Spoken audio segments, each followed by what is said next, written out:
Daydreamer, anticipazione episodio 89. Jeanne e Sanem passano la notte insieme. In questa puntata Sanem e Jeanne sono ancora fuori città. Sanem, durante la lezione di yoga, fa alcune domande al maestro, dicendo che sta chiedendo consigli per una sua amica.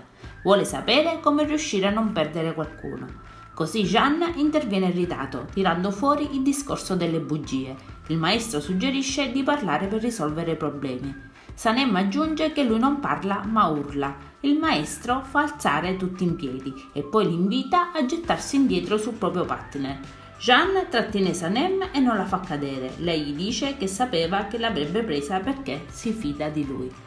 Intanto Uma si serve di Gege, riuscendo a farsi rivelare dove si è rifugiato Jeanne. Gli intima poi di scrivere immediatamente l'indirizzo, pena il licenziamento. Scende la sera e Jeanne e Sanem si incontrano per caso nell'ambiente comune. Lui è ammaliato dalla bellezza di lei e continua a guardarla. Jeanne non vorrebbe, ma il maestro sente la chimica tra i due e consiglia loro di sedersi allo stesso tavolo per la cena. Una volta seduti, complice l'atmosfera apprezzata da entrambi, Sanem condivide con Jeanne il suo sogno d'infanzia, quando sognava di essere una principessa e di ballare con un principe. Aggiunge di aver capito che in realtà i principi non sono così. Inizia la cena, Jeanne e Sanem continuano la conversazione ed entrambi apprezzano il cibo. Poi interviene nuovamente il maestro, contento di vederli parlare, ma desideroso che ballino insieme. Così gli dice che se proprio non vuole ballare con Sanem troverà qualcun altro. Allora Jeanne accetta.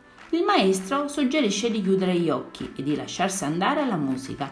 I due lo fanno, ma poi Jeanne si risveglia come da un sogno e dicendo di essere stanco le dice che andrà a riposare. Per questo lui si trova lì.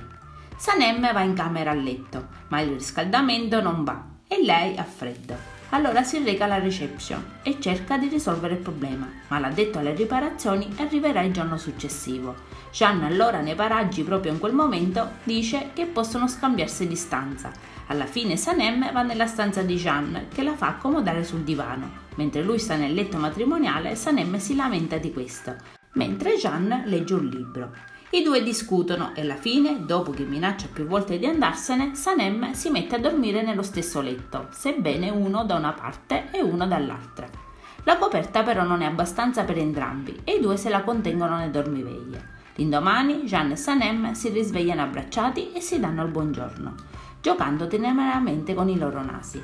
Ma suonano alla porta e arriva inopportuna Pauline a rompere l'idillio. Jeanne le chiede cosa stia facendo lì. Lei gli dice che ha saputo da sua madre dove si trovava e che deve parlargli. Poco dopo tutti e tre partecipano alla lezione di yoga. Il maestro è infatti d'accordo su far partecipare anche Pauline. Alla fine le due finiscono con litigare. Poi Jeanne e Pauline condividono il pranzo. Lei gli dice di non riconoscerlo più e che è cambiato molto. Ma arriva Sanem e li interrompe, sedendosi al tavolo e prendendo un po' di cibo da entrambi. Prima di salutarla, Jeanne dice a Pauline che penserà alla sua proposta, ma Sanem è molto soddisfatta di vederla andare via. Jeanne poi obbliga Sanem a fare il viaggio di ritorno con lui. Durante il viaggio parlano del posto, che era molto bello, e pensano di poterci tornare un fine settimana con l'agenzia. Jeanne le accarezza la testa, le prende la mano e quando Sanem, dopo essere scesa dall'auto, gli dice che si vedranno domani in agenzia, lui le comunica che accetterà la proposta di Pauline e partirà per Londra. Adesso non ci resta che guardare l'episodio. Io vi saluto e vi aspetto al prossimo video. Bye bye!